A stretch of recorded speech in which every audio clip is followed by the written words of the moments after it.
All right, House of Payne fans, the penultimate episode of season 11 was last night, episode 21. So nice to meet you.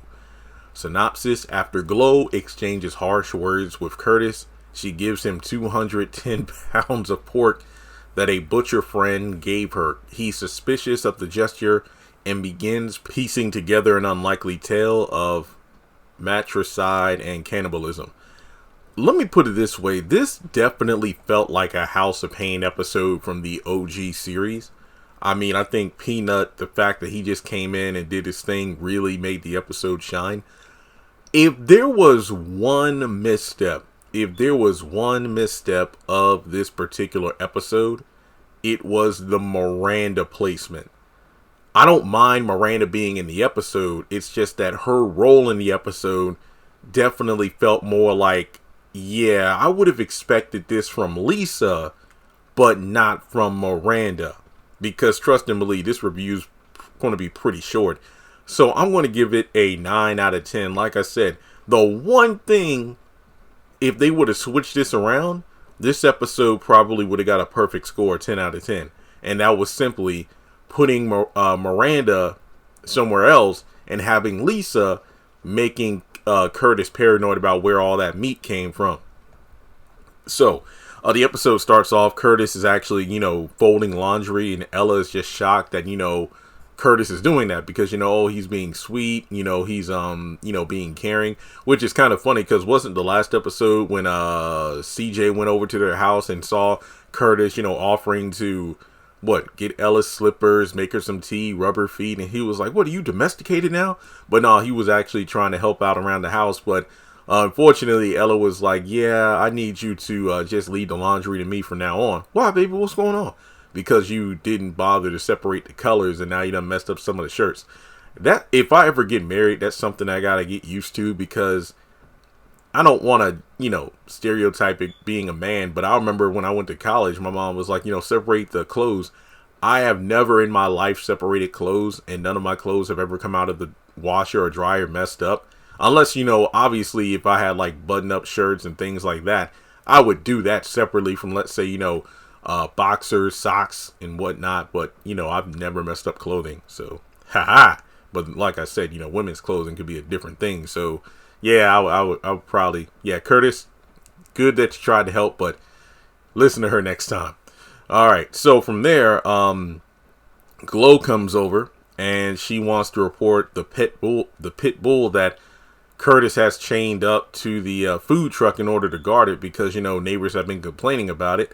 And it turns out that she actually has some bad neighbor flyers with Curtis and Ella.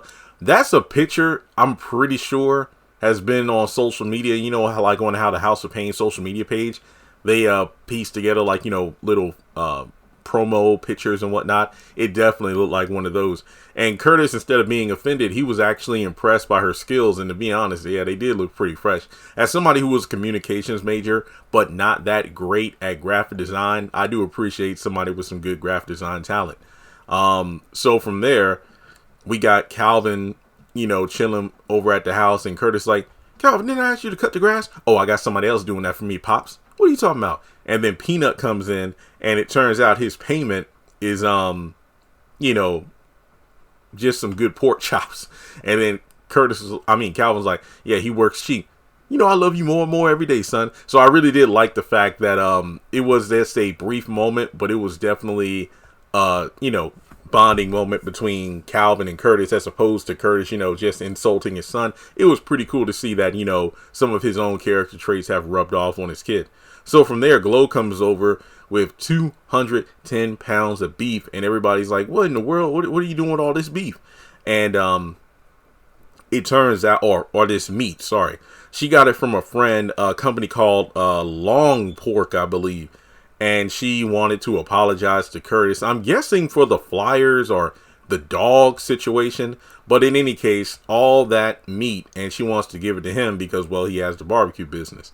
And then you got Peanut coming out of the kitchen, and he's just taken aback by Glow. And, he just starts flirting and whatnot. So from there,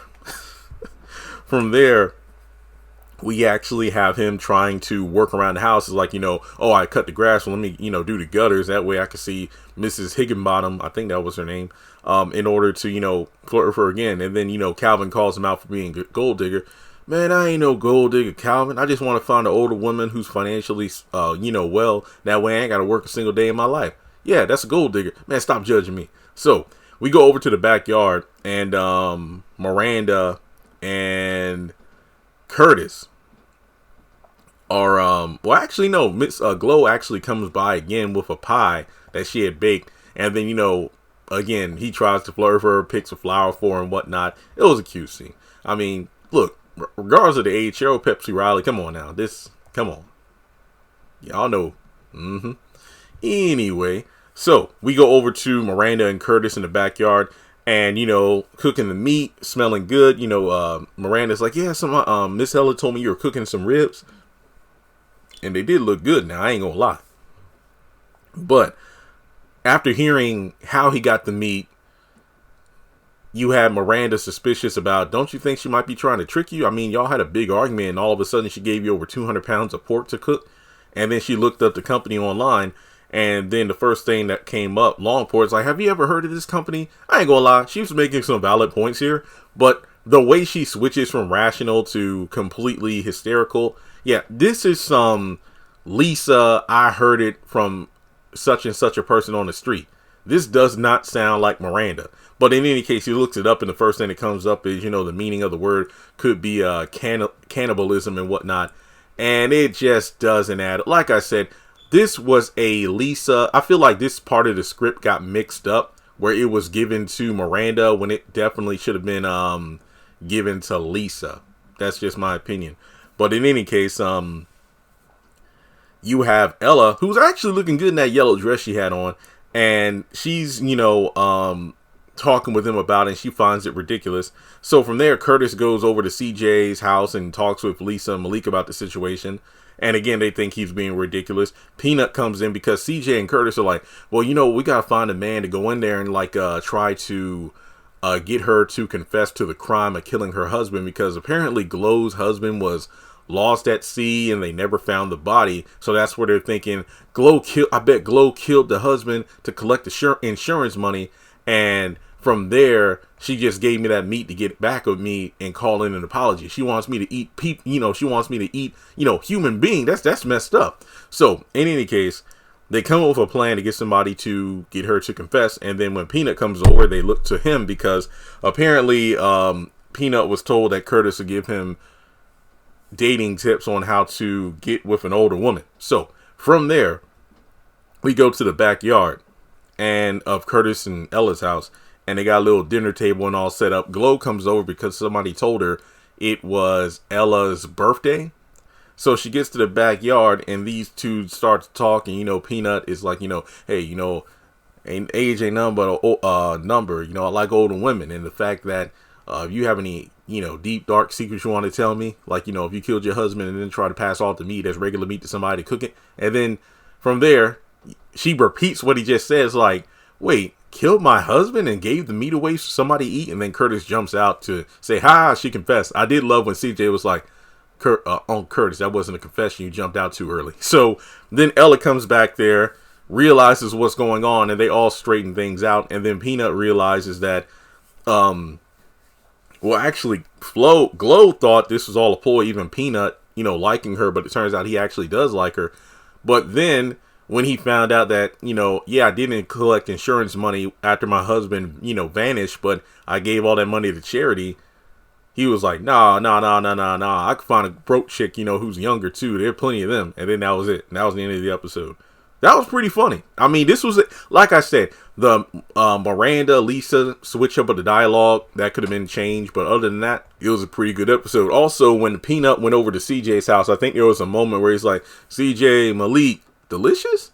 Hey, Nut. And it turns out, they know each other from the club back when she used to work there. So that was a pretty good moment. But yeah, this was definitely a good episode, in my opinion, especially with all the bad episodes that came before. This one stood out. So let me know your thoughts in the comment section below. Like and subscribe. Follow me on social media, and I'll catch you in the next one.